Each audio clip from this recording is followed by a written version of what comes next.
Hi friends, ఈ వీడియోలో మనము రోజువారీ రాశి ఫలాలలో ధనుస్సు రాశి వారి గురించి తెలుసుకుందాం. అంతకన్నా ముందు చిన్న రిక్వెస్ట్ ఫ్రెండ్స్, ఈ వీడియో మొదటగా చూస్తున్నట్లయితే లైక్ చేయండి, షేర్ చేయండి, అలాగే సబ్స్క్రైబ్ చేయడం అసలు మర్చిపోవద్దు. మీ యొక్క సపోర్ట్ నాకు ఎంతో అవసరం. ఇక ధనుస్సు రాశి వారికి ఈరోజు చూసుకున్నట్లయితే ఉద్యోగస్తులకు ఎవరైతే ఉన్నారో వారు పనిచేసే చోట పనులు మందకొడిగా సాగుతాయి. వ్యాపారస్తులకు వ్యాపారాలలో కొంత నష్టం కలిగే అవకాశం అయితే కనిపిస్తుంది. ఇక ధనుసు రాశి వారికి ఈరోజు తమ నిర్లక్ష్య ధోరణి వలన బాధ్యతలను విస్మరించడం వలన నష్టాలను ఇబ్బందులను ఎదుర్కొంటారు.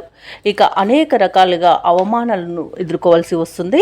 అలాగే భార్యాభర్తల మధ్య మూడో వ్యక్తి జోక్యం వలన మనస్పర్ధలకు చోటు చేసుకునే అవకాశం ఉన్నందున ఎవరికి మధ్యవర్తిత్వం చేయడానికి తావు ఇవ్వకండి. చిన్ననాటి మిత్రులతో కొన్ని విషయాలలో విభేదాలు అనేవి కలుగుతాయి కాబట్టి కాస్త ప్రశాంతంగా ఉండడానికి ప్రయత్నించండి.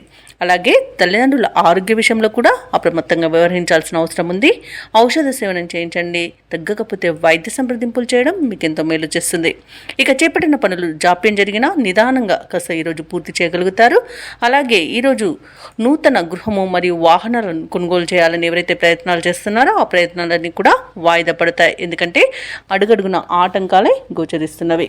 ఇక ఉద్యోగస్తులకు ఉద్యోగ నష్టం అనేది ఏర్పడుతుంది కాబట్టి మీరు కాస్త జాగ్రత్తగా ఉండండి. లంచాల విషయంలో మాత్రం జాగ్రత్తగా ఉండాల్సిన అవసరం ఎంతైనా ఉంది. ఇక షేర్ మార్కెట్లలో పెట్టుబడులు పెట్టకండి. ఇక భూ క్రయ విక్రయాలలో ఎవరైతే ఉన్నారో రియాల్టర్స్ వారి నష్టాలే కనబడుతున్నవి. కాంట్రాక్టర్లకు కూడా కాంట్రాక్టులు చేజారే అవకాశం కనిపిస్తుంది. ఇక వ్యవసాయదారులకు పంట నష్టం కనబడుతుంది. పాడి పరిశ్రమలో కూడా పశువులకు అంటువ్యాధులు ప్రబలే అవకాశం కనిపిస్తుంది. ఇక ఎవరైతే దూర ప్రయాణాలు చేస్తున్నారో ఆ ప్రయాణాలలో వాహన ప్రమాద సూచనలు ఉన్నవి కాబట్టి కాస్త జాగ్రత్తగా ఉండండి. మద్యపానం సేవించి వాహనాన్ని నడపకండి. అలాగే తగిన మరమ్మతులు చేయించుకోండి. ఇక ఈరోజు పరిశ్రమలలో కూడా కొంత ప్రమాదాలు జరిగే అవకాశం అయితే కనిపిస్తుంది. ఇక ధనుసు రాశి వారికి ఈరోజు కీలక వ్యవహారాలలో నిరాశనే ఎదురవుతుంది. బంధువుల ద్వారా కొన్ని సమస్యలను కూడా ఎదుర్కొనే అవకాశం కనిపిస్తుంది. ఆస్తి విషయాల్లో కూడా ఇబ్బందికర పరిస్థితులే గోచరిస్తున్నవి. ఇంట బయట కొత్త సమస్యలు తప్పకపోవచ్చు. ఇక ఆరోగ్యం కూడా కొంత సహకరించక నిరాశ చెందుతారు.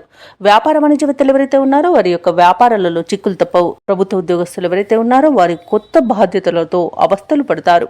పారిశ్రామికవేత్తలు, చిత్ర పరిశ్రమ వారికి కూడా ఒత్తిడిలు గురయ్యే అవకాశం కనిపిస్తుంది. ముఖ్యంగా విద్యార్థులకు తమ అంచనాలలో పొరపాట్లు దొరికే అవకాశం ఉన్నందున తప్పకుండా మీరు జాగ్రత్త వహించవలసిందే. మహిళలకి మానసిక ఆందోళన అనేది తప్పదు. ఇక ఈ రోజు ధనుసు రాశి వారికి అదృష్ట రంగు నీలం, ప్రతికూలమైన రంగు పసుపు, అదృష్ట సంఖ్య 4. ఈరోజు ధనుసు రాశి వారు శ్రీరామ రక్ష స్తోత్రాలు పఠించడం, దుర్గాదేవి అష్టోత్తర శతనామావళి పఠనం చేయడం వలన మంచి శుభ ఫలితాలను పొందుతారు. పనులలో వచ్చే ఆటంకాలని తొలగించుకోగలుగుతారు.